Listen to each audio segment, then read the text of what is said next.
Hello everyone, good afternoon. So karon na ako diri sa akong garden kay mag-harvest ko ani akong radish microgreens. Okay. So ako ra ni i-voice over kay no daplin manggugugdalan niya daghang mga ging sakyanan madisturbo kay alingasa ang mga sakyanan. Okay? So na siya. So karon mag-harvest ko, harvesto na nako ni siya tungod kay ready to harvest na siya. 5 days pa lang ni siya, no? 5 days pa lang. So, kinala ng harveston tungod kay dagko na siyang dahon. Okay? Mo na siya. And then kaning radish, bisag unsang microgreens, full pack ang iyang nutrients tungod kay gamay pa man siya kaayo. Full pack, okay?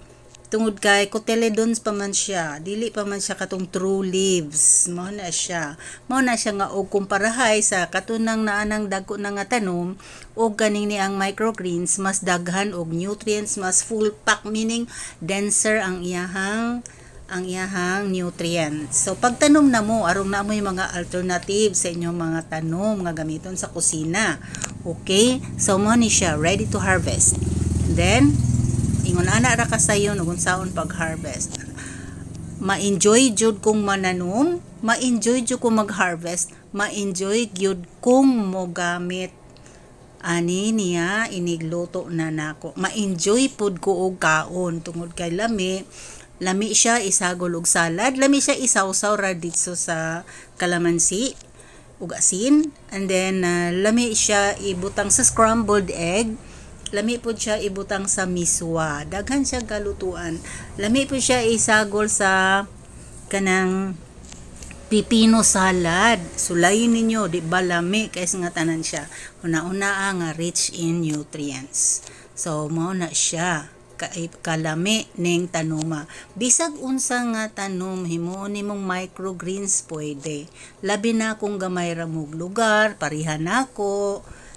Pwede rang mananom og microgreens tungod kay dili kinahanglan dakog lugar, and then kada semana na ana kay ma-harvest, and then magtanom na po kag usob kaning imuhang gihimo ka imong kaning ako ang gi-harvest karon mo consume pa na nako og 1 week. So mag-harvest na po kog sunod, mahurot ni siya igo po ko maka-harvest kay magtanom man po ko dayon, and then pwedeng lain na pod nga tanom akong himuong microgreens. Kuan na siya kana baganing sa paningkamot ra gyud. And then ma-enjoy jud ko basta mananom bahalag unsalan diha. Basta kabalo ra ko nga nutritious siya. Kabalo lang ko kung unsay benefits makuha niya magtanom jud ko. So kamo pagtanom mo guys, o nalantawa o di ba naa na koy usa ka Tupperware nga taas. O na, mao na siya.